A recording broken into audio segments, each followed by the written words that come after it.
Hi, everybody, and welcome to Proline. It's the first of our holiday versions of Proline, which are named as such because one is the week before Christmas and the other one's the week before New Year's. So I don't know what else it means. Merry Christmas and Happy New Year. And hopefully we'll have some winners for you. Jim Feist is here.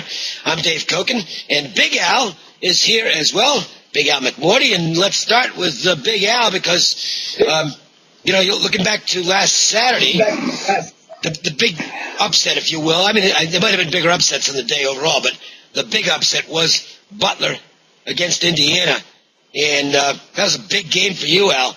Great call, Butler winning it outright. Did you? Let me ask you before you tell everybody what's going on. Was it a game where you just liked them plus the points, or did you really think, well, you know what, they got a really good shot to win this?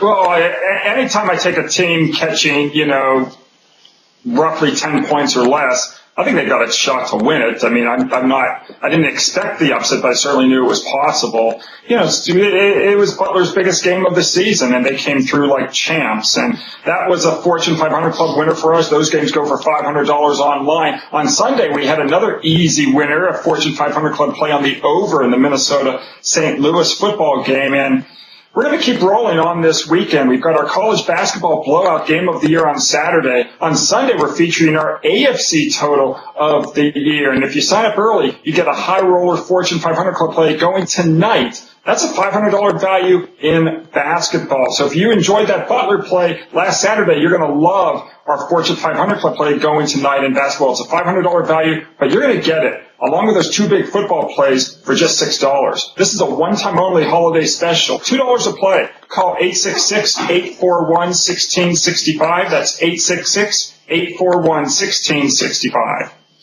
I was in San Diego last week. A little R&R. It was a short week. It's before the Bulls. Very short week in basketball because of a lot of the schools taking breaks for exams, and thought, you know what, let's get away for a week, do a little recharging, R&R in the sun in San Diego. Of course, it rained and was cold while I was there. But, I'd rather be unlucky with the weather than unlucky with the basketball and football games, okay? And no bad luck right now. I'm coming in on a bit of a roll right now. In fact, the last 2 days have been just monster big days. So I'm real happy with the way things are going right now. Got a couple of big games this weekend. I'm going to include them in what is going to be a 5-play college basketball countdown for just $20. And it's not just a 5-play countdown. It's a guaranteed 5-play countdown. You must have a winning day, or the rest of December hoops and football will be free. That's right. Both the hoops and football will be free. Got to have a winning day, minimum 3-2. And I'll tell you the way I'm going right now, I'd be disappointed at 3-2. I expect 4-1 or 5-0. My numbers are really falling into place right now. Odds maker errors, if you want to call them that. I think it's more, we call them odds maker errors because the odds makers are the ones putting up the numbers, but it's really public error because that's what the line's based on. Misconceptions out there by the public. You take advantage of them by stepping in and making money on big plays. Don't miss this 5-play countdown. It's going to win. You're going to win. The number to call, 1-866-896-1629. And again, it's just $20. Jim, wow. UNR, the team from up north, Nevada, your only bowl game, blow away the NBA over the weekend. This is a huge weekend for you. And you're just going in. You're coming into this weekend off a tremendous run. Well, that's true, Dave. There was a slip up in there, and I'll mention that we talk about odds maker errors. Well, occasionally we have handicap errors too. And last Sunday, I'm going to talk about the positives, but I don't want anybody out there to think that everything is positive. We're trying to be honest here and tell. I had the Giants and the Tampa Bay Bucks, and they're still trying to score their first points. So right now they're down 75-0. And I don't know where that came from, but that would be called a handicapper error. But overall, and that's the key, is we're going to have the bumps in the road. Speed bumps happen. 10-2 on Saturday with all my plays. That was Saturday. 5-0. The NBA, Nevada, as you mentioned, the oldie bowl game that I had. That was a winner. College hoops, the game of the year with Gonzaga, 20-11 in basketball run, 13-3 in the NBA. This Saturday, I have 3 huge games, 2 basketball game of the years, plus the NFL game between the Lions and the Falcons. All 3 for $10. Very inexpensive, 10 grocery dollars, no big money, 3 big winners. If you sign up early, you'll get a high roller NBA play going tonight, as well as a high roller bowl game going on Thursday. All for $10. 1-866-841-1655. By the way, in that Saints-Bucks game, I had the over in that game. I got 41 out of New Orleans. And the champ is going against the worst defense in the league, and they get shut out. It's like, thanks a lot. But I did have Carolina, and that was my big plan. So. It's always dangerous, Dave, when your team has more turnovers than they have points. Really? Yes. I think Mark Sanchez has that stat for his career, by the way. All right, let's look at some football. Jeff Sad's going to be with us in a little bit from LVSS. We'll talk to him. But right now, let's look at the Bengals taking on the Steelers. Steelers, we're looking at about 43.5 as we're taping this. Projected weather, 36 degrees. Not much chance of rain or snow or anything else. Just a 10% chance of precipitation and a little wind. You're always going to get some wind in that stadium in Pittsburgh, about 10 miles an hour. This is it's a fascinating matchup because, it's a rivalry battle, and the wild card is on the line for these two teams, among others, battling in the AFC. The Bengals, boy, oh boy, they have not done well in this series. Some factual data. In the series, the Steelers are 19-7-1 against the spread last 27 meetings. The road team, however, 15-6-1 the last 22 meetings against the number. The favorite has covered the last 5. The under has been a winner in 4 of the last 5 meetings in Pittsburgh. I'm not much on historical data, so that stuff doesn't matter a whole lot to me. What does matter a whole lot to me is that, and by no means am I sold on the Bengals, but the Steelers, they look kind of old. And I don't know how I think this team still has the intestinal fortitude to find a way to get it done. And maybe the knowledge of how to play in big games, they may have more than that than the Bengals. That might get them here. But, I kind of look at this, Al, and I see a Steelers team that maybe is getting a little too much respect from the bettors based on the fact that they're called the Pittsburgh Steelers. They're really not that good a football team right now. What do you think?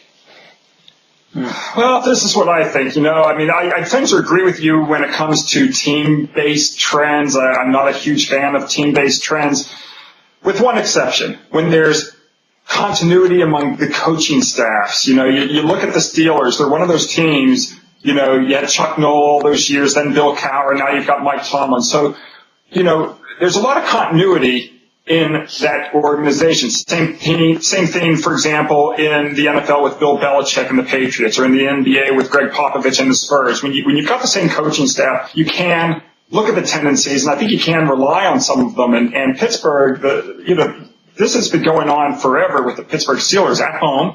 Off a point spread loss, they cover the spread. Going all the way back to 1986, the Bill Cowher era, they're 79-27 straight up and 67-36 against the spread at home off an ATS loss. They dominate the Bengals. They did get swept in 2009, but before 2009, they had won and covered 5 in a row versus Cincinnati. After 2009, they've won and covered 5 in a row versus Cincinnati. This game's basically, for all intents and purposes, for the playoffs. Pittsburgh gets, I think it's Cleveland the following week at home. I think they would win that game as well. Whoever wins this game is going to be the wild card. I'm going to take the Steelers here. Jim? Yeah. Well, go ahead, Dave. Did you have something? No, I was just going to say that I think that's a great point you make about the continuity of the coaching staff, and it also probably helps them in terms of being able to recover from sort of a demoralizing loss at Dallas last week. That experience and the fact these guys have been together for quite some time, that's big in overcoming a hurdle like that. Well, that game last week at Dallas, I mean, they played pretty well, and they took the game to overtime. You started off by saying Pittsburgh Steelers are an old team. They are an old team. They got players that have been the superstars on that club for a long time. They do have continuity in the coaching staff. Roethlisberger is a 2-time Super Bowl winner. You look at the other side, Andy Dalton. I like Andy Dalton. I think he's very intelligent. I think he's a little conservative at times, and I think that costs him because he doesn't allow the team to get ahead by margins that they should be getting ahead. He plays a little close to the vest. That might be reflective of the coaching staff as well. If we go back to the last game, when they played Philadelphia was actually leading that game. And we all know Philadelphia's got a rookie quarterback. They've had a ton of problems. They seem to, at the last couple of weeks at least, trying to play hard for Andy Reid, who they probably like. He's a likable guy.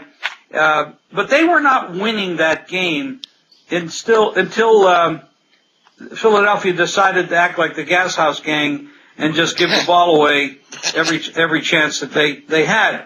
I was not impressed in any way, shape, or form with the way Cincinnati played that football game. And quite frankly, given a better opponent, maybe not a higher-rated opponent, but somebody who knew how to at least take care of the ball, I think they lose that game and set themselves up for another disappointing season. Pittsburgh has had their share of problems. They've had the Polamalu, Harrison injuries, Roethlisberger injuries. But this is still a quality football team that has a dominance in this series. Now, they're not very far apart. They're only like 2 hours by car apart from each other. So this is kind of like a highway or, a fair, rivalry situation where they know each other. They got kind of the same fan base, close regional area. I think it's going to be very difficult for Cincinnati to go in there and, will their win here, because this Pittsburgh team, they just know how to win. They know how to win the big games. And if my money's going to go on one of the two quarterbacks, it's going to be Roethlisberger. And they're getting a little bit of a boost to their running game this week. Both clubs look to me about equal, except if you start looking at the intangibles. And the intangibles will be the team that's had the Super Bowl victories with the Super Bowl quarterback and a little bit guttier performance where they don't blow up usually at the end of a ball game and just give it away. Now I'm looking at the current line. I was looking at this game hitting 4.5. I'm starting to see 3.5s on it. So there's money coming in on Cincinnati, which kind of, if this baby gets to 3.5, I'm going to be trying to lay 3 and probably be on the Steelers. We're going to talk about the Ravens and Giants. It's actually the Giants at the Ravens in a little bit. But before we do that, we want to get to a couple of things. We'll get to our Facebook/Twitter question of the week. And also we want to hear from our man in the street, Jeff Saad from Las Vegas Sports Services, who continues to roll. And Jeff has some good information for us. What do you got, Jeff? Thanks, Dave. A free total coming up. But first, you can get the rest of December NBA and college basketball, along with my college football bowl package for only $10. Plus, you get a pair of NFL games of the month going Sunday, and one is my NFL dog of the month. All this just $10 from LVSS. Call 1-866-575-8916. Your free total is the Saints at the Cowboys. This game, for the most part, we played indoors, which is a boon to these passing offenses. Quarterback Drew Brees leads a potent top 5 passing attack, and they're on a 12-5 run over the total because of an atrocious defense that can't stop the run or the pass. The Saints are 11-2 over versus the NFC. The Cowboys brought in a new offensive coordinator in Bill Callahan for this season, and he loves a pass-happy attack with Dallas top 5 in passing, but bottom 5 in rushing. Since October, Dallas has been a great team over the total, including 4-1 over the total at home after a 38-31 loss to Washington and a 38-33 win over the Eagles. Look for another offensive shootout. Play the Saints and Cowboys to go over the total. Once again, get the rest of the December NBA and college basketball, along with my college football bowl package for only $10. Plus, you get a pair of NFL games of the month going Sunday, and one is my NFL dog of the month. All this just $10 from LVSS. Call 1-866-575-8916. Back to you, Dave. Okay, thanks, Jeff, and happy holiday to you, of course. Before we look at the football game between the Giants and Ravens, this is the way to follow us on Twitter is at Jim Feist Sports. That's JimFeistSports, Jim Feist Sports. Or friend us on Facebook at Proline TV. And if you got a question, feel free to ask it. We'll pick one out on occasion, basically every week, and try and break it down for you. This is from Gary Washburn, who's from St. Louis, so I'm assuming this must have been Facebook, because with that information, you generally don't find that on Twitter. We'd end up with giving a handle. The Chiefs lost 15-0 to Oakland. Lions lost 38-10 to Arizona. What NFL teams that might not show up the last 2 weeks, and do the odds makers work that into the line? Oh, yeah. This is really an interesting question, especially the last part. Good question, Gary. Do the odds makers work this into the line? I've always thought that they did. I've always thought they've worked a lot of factors like this into the line. But this has been an oddball year. And part of the reason for that has been that the number crunchers have refused to back off bad teams or teams that are running badly, regardless of anything. It's been a very peculiar year from that standpoint. A lot of guys who've won a lot of money in the past, crunching numbers, have gotten living snot knocked out of them this year because they've just been so stubborn. I know the Cardinals finally came through and won last week, and I'm telling you, these are sharp guys who are playing Arizona week after week after week because the numbers suck. Well, you got to play them because the numbers suck. And it was a horrible mistake. Consequently, the odds makers, I think, have basically been setting power rating numbers and not adjusting that much for current form of teams. They don't have to. They're just sitting back and collecting the vig while one side plays on form and the other side plays into the numbers. I know the odds makers have had a few weeks this year where it hasn't been great for them, but overall, my guess is they're pretty happy because they're just setting up power rating numbers and sitting back and saying, go ahead, guys, fire away. We'll collect the vig. But we work it into our stuff. Al, I mean, it certainly fits your stuff. Yeah, I have a different take than Gary. I think it's dangerous to assume that a team's not going to show up. And when you're looking at the last couple of weeks of the season, we do see numbers get adjusted, but that's not necessarily because a team's not going to show up. It's because people know which teams have to win to make the playoffs. In the last 2 weeks, you get tacked on almost a field goal or sometimes even, 3.5 points when a team has to win and the other team, on the surface anyway, doesn't care about the game, whether that team has already clinched a playoff spot or whether they've already been knocked out of the playoffs. So what the odds makers do is they set the number because of where they expect the money will come, what team the money will be bet on. They're not setting the number based on which team isn't going to show up because, that's not really what's going on here. Jim? Well, public perception does play into the odds makers' thinking. There's no question. They definitely don't want. We always heard years ago that the bookmaker, the odds makers want to see a splitting of the action.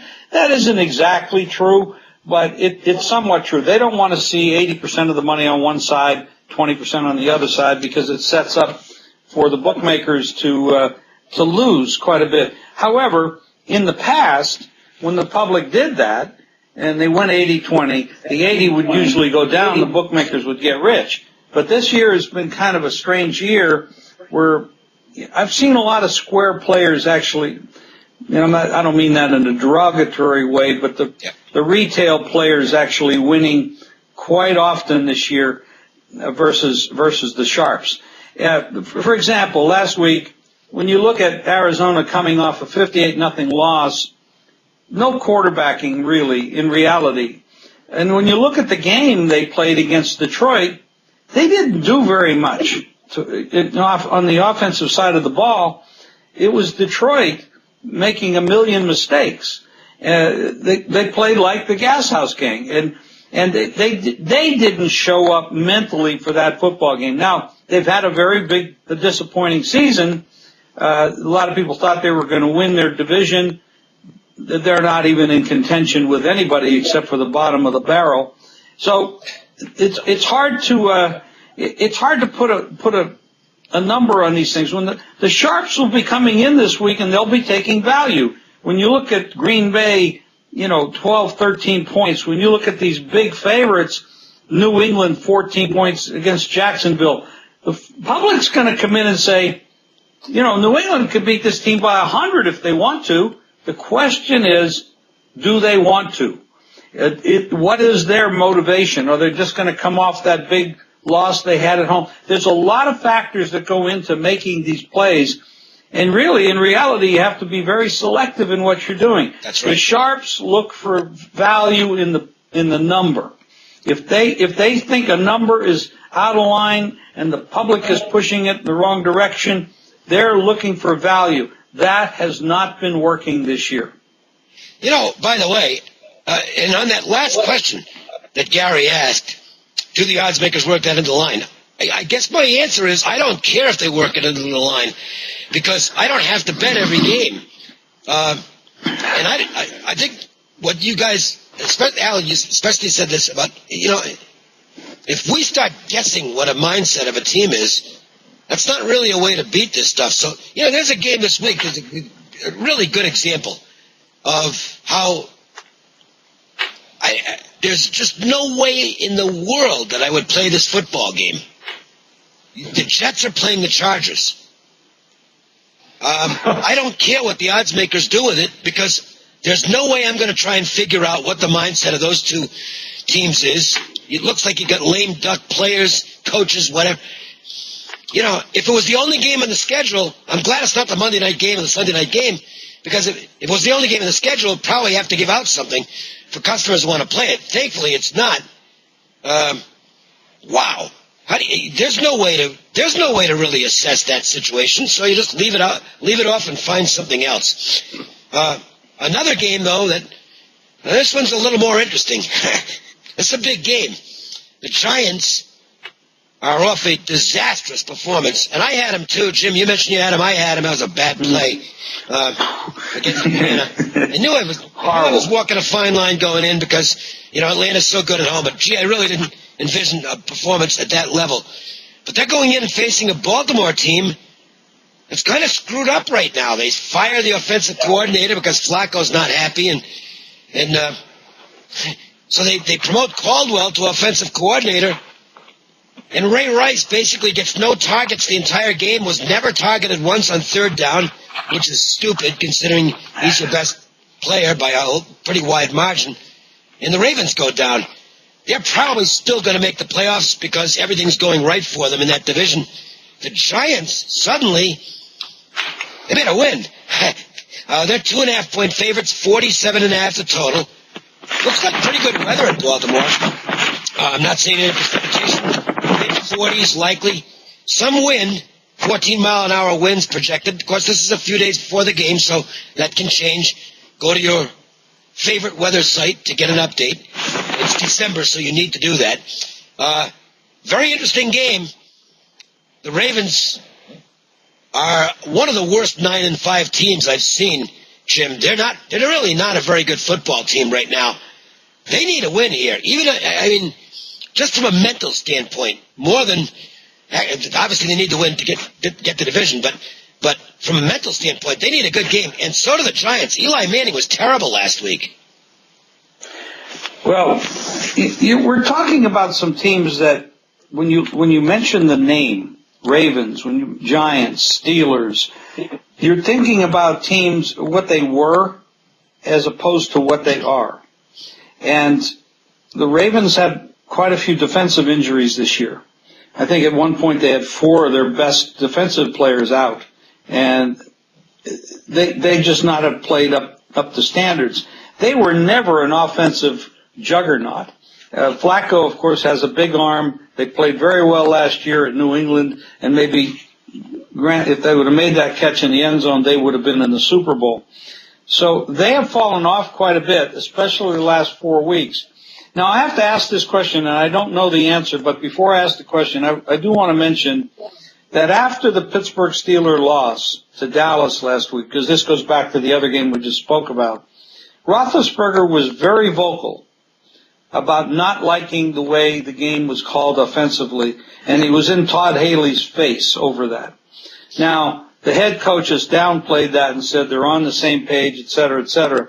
But I guarantee you, if it comes down to Haley or Roethlisberger, Haley's getting kicked out because you're not going to get rid of a quarterback like that. So you're really fighting City Hall when you're in Haley's position here. Yeah, so Roethlisberger was upset that they didn't feature the tight end Miller more in that game, and rightfully so. But he's making the calls. Haley's making the calls. And a lot of times these quarterbacks know better what they should be calling and running, but they're not getting as much input like they used to in the old days when the quarterbacks made all the calls. So there's a lot of disconnect between these offensive coordinators and the quarterbacks this year. And perhaps that's because of the way the game is being played these days. It's more of a wide open, no huddle type of situation. In the old days, it was 3 yards and a cloud of dust, and you could do that. It's different now. So there's disconnect in Pittsburgh with that, and I think you're going to see a little bit of a change. They made the offensive coordinator change last week with Baltimore, and my God, that didn't help at all. I mean, that was, like Cam Cameron sitting on the sidelines says, it wasn't my fault, because they were horrible. The Giants, we know what the Giants are, we think we know. Because of what they were the last couple of years. They're 7-7, 8-8, and then they go take off and they're in the playoffs. They win the Super Bowl twice in the last several years. The pedigree is there for the Giants. So it's very difficult to put your finger on who's going to turn around, but I do have a major question here. We're talking about Cincinnati, Pittsburgh, and Baltimore, all in the same division. What happens if the Ravens lose this week and either Cincinnati runs the table or Pittsburgh runs the table? Are the Ravens in trouble? Because next week the Ravens have to play Cincinnati on the road. So if the Ravens were to lose and Cincinnati were to win, then they go up there and they lose to Cincinnati. I'm not sure what that paints out. Do you know the answer, Dave or Al? Well, the Ravens would be the wild card. They're still going to make the playoffs, but the big thing for Baltimore is whether or not they're the wild card or whether they're the division champ. And if that were to happen and they lose this week and they lost next week to Cincinnati, that's what's that, 6 losses in a row? Yeah. Although, you know what, I'm looking at the Ravens in another sense. I don't think they were ever that good. And I think John Harbaugh got the max out of them last year, and then they were just flat out overrated coming into this season. To me, the fact they're 9-5, I actually think he's done a heck of a job with this team, Al. I just don't think they're a very good football team. Oh. I don't think they're a great team, but they're still a team that beat New England this year. And true. Yeah. It's the way what I was thinking about. Just as you guys were talking, you guys were making some great points. I was just thinking about this year compared to previous years in the NFL.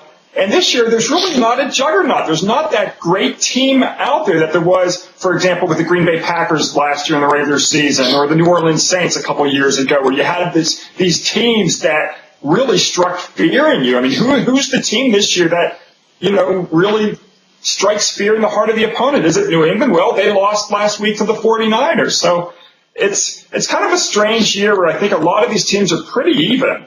I'd like some input on that, actually. Last week, the Patriots played the 49ers. 49ers are very physical, running game, defense, good coaching. They got a lot of talent there, and there's an upgrade from Alex Smith physically to Kaepernick.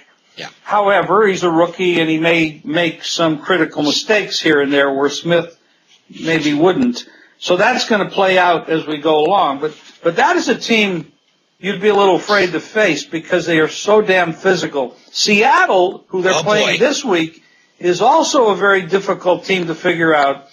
And let's talk about Denver. Let's go back to Baltimore for a second. And we're trying to figure out how good this Baltimore. Look at these stats, and these things mean something. Offensively, they're 14th in passing and 17th in running. That's middle of the road out of 30 teams or 32 teams. Defensively, this is where they really are not good. 23rd against the pass and 25th against the run. This is not a very good football team.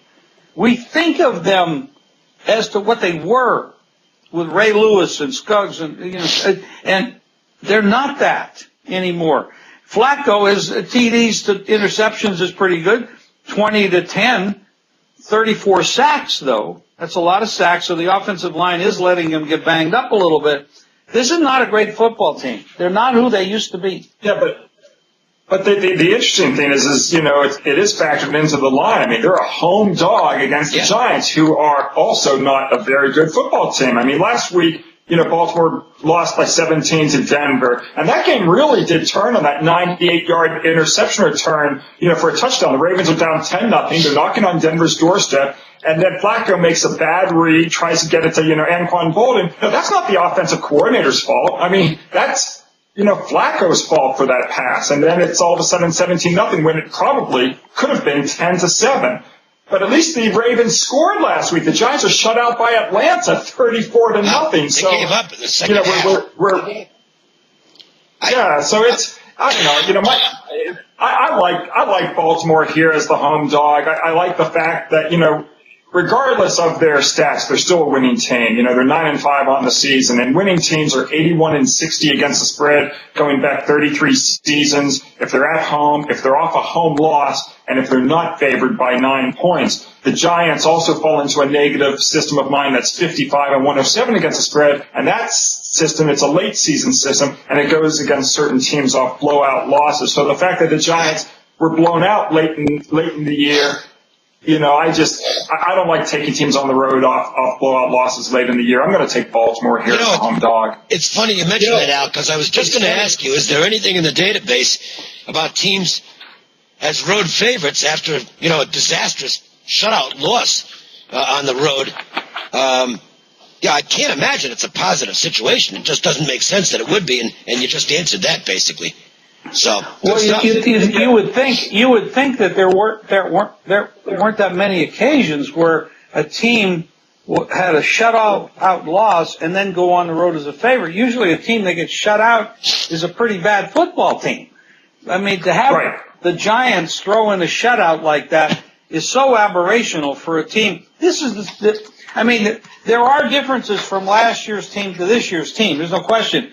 But this was the Super Bowl champ last year. Yeah. And they got shut out, embarrassed. That doesn't happen that often. I don't know how many times that could possibly have happened. And this is slightly different, but, the Giants do fall into a system of mine, which is fairly rare, but it is 75% against the spread, and it plays on teams off losses if they scored 51 points or more 2 games back. I mean, the Giants are, they're coming off that game where they got 52. Isn't that weird? And then they get 0. So there's some people might look at the situation and say, okay, that's an aberration. The Giants put up 52 2 weeks ago. I'm going to back them here. So and I can see that argument, but that has to be the reason. I mean, think of the illogical thing here we got going on.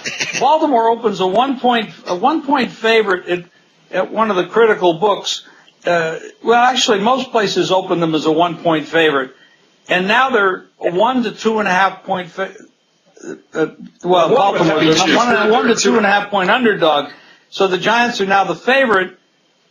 I mean, you have to be looking at who the Giants were as opposed to who they were last week, because how else can you make them the favorite? Well, the Giants, is there any team that's more heckle and jive this year than the New York Giants? And this is a team that went into San Francisco and crushed the 49ers 26-3. It's a team that blew out Green Bay. They blow out Green Bay 38-10. And then, they can't handle their own division rivals. They can't win last week. So, the Giants are heckling, if I can say, Jekyll and Hyde this year. Or heckle and jive. I like that.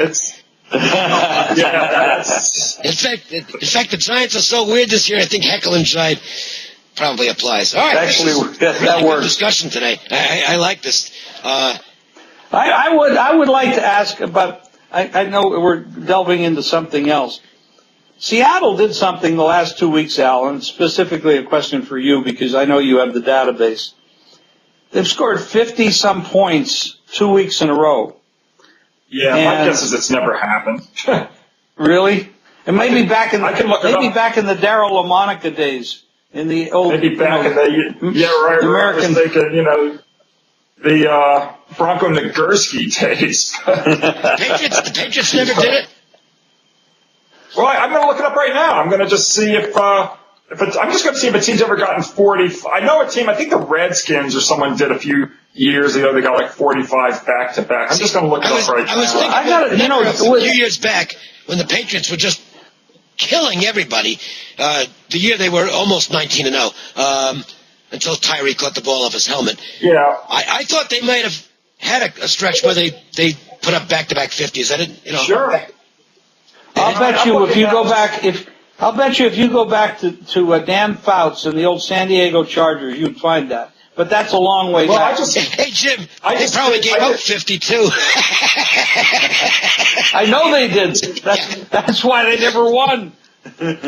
Well, I just look at how teams have done scoring 45 back to back. They're 7-10 against the spread the next week, 13-7 over, and 13 over 7 unders. Now I'm going to just bump it up to 50 and see if any team has done that other than the Seattle team.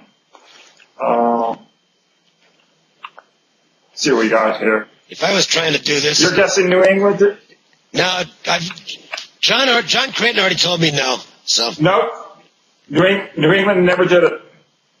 How about the old Chargers? Fouts and company. Well, I mean, it's not that long ago, 20 years. No, it's the teams that have scored 48 or more back to back would have been. New England did that a few times in that run in 2007, and then this year they did it going into that Miami Dolphin game.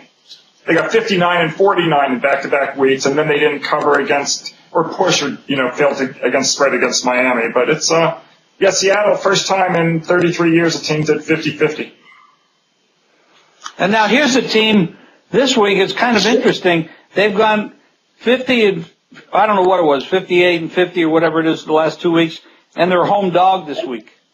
Seattle, by the way, right now, and I don't want to give away the store, but Seattle is the number one efficiency team in the National Football League right now. This is not a fluke. So you can draw your own conclusion as to what I might do with that game on Sunday. All right, we don't want to give away the store, but we're almost doing it with these offers because they're really good stuff here. Let's do best bets, and I will look at, I'll go first. The best bet. I guess I'm going to listen. I just think you're going to see offense in the Bengals Steelers game. I'll leave this open because if the weather changes, I might get off it. But I think you're going to get points in that game. I don't think Baltimore's defense can play, and I'm not sure about LeBeau's a great coach, but that defense looks a little bit worn down to me. I think you're going to get points in that game. So over Bengals Steelers. Among the games we talked about on the show, I'm not going to – I wish I could give you some fancy names for these games, but I'm not that imaginative. All I'll tell you is I'm doing really well right now, and I've got a 5-play college basketball countdown on Saturday. You're going to get 5 plays for $20, and I'm guaranteeing a winning day. Minimum 3-2. And to be honest with you, I guess you take 3-2, but I'm looking at 4-1 or 5-0. I really think that'll happen, and I'm in good form right now. So cash in on this. Guarantee you got to get that winning day, or the rest of December's hoops and football will be free. And again, it's only $20. Make one phone call and win. 1-866-896-1629. That's 1-866-896-1629. Big Al, the database paying off. Good feel paying off. Great call on the Fortune 500 with Butler last Saturday, and more good stuff coming up this weekend. Yeah, it's been a great year, especially in the NFL this season, Dave. And last Saturday in college basketball, we had our Fortune 500 Club play on Butler, the biggest upset of the year as far as big games go. We also had a Fortune 500 Club winner Sunday on the over in the Vikings-Rams game.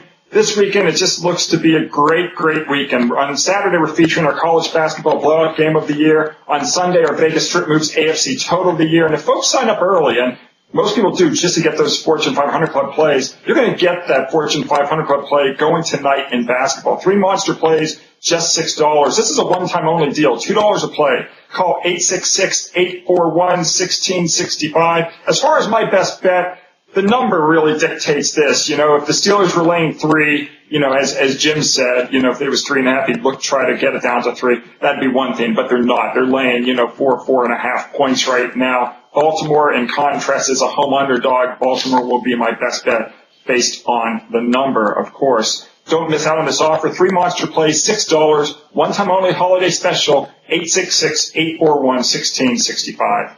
Jim, a lot more good results than not so good results, and that's the way the customers like it. And since you're betting the games yourself, that's the way you like it. So excited about this weekend. 2 huge college basketball games, plus an NFL move on Saturday that's going to pay off as well.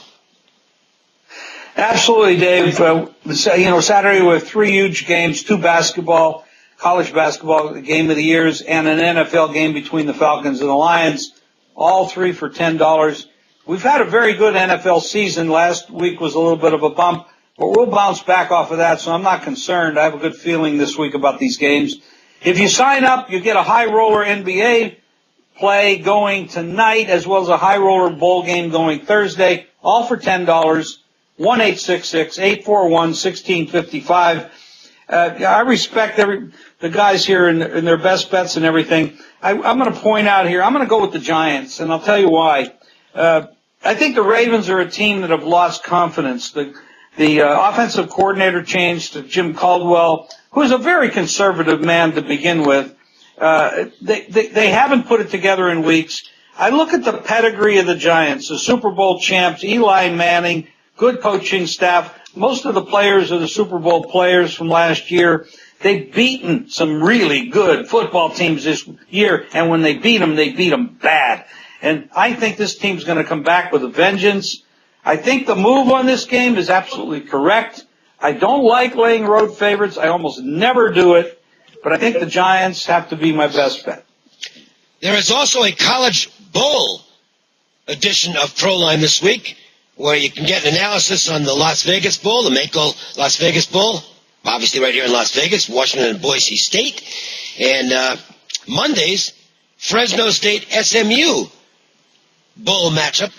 Fascinating because it's in Hawaii, and we'll tell you more about that if you watch that ProLine edition. So make sure to check that one out as well. Meanwhile, wish everybody a huge weekend of success, and we'll talk to you after Christmas. So hope Santa Claus is very good to you and brings you all the goodies you want under your tree. For Big Al and for Jim Feist, I'm Dave Cokin. Thanks, and for Jeff Sott. Merry Christmas, everybody. Don't forget to check out the Bowl edition, and we'll talk to you next week. Merry Christmas.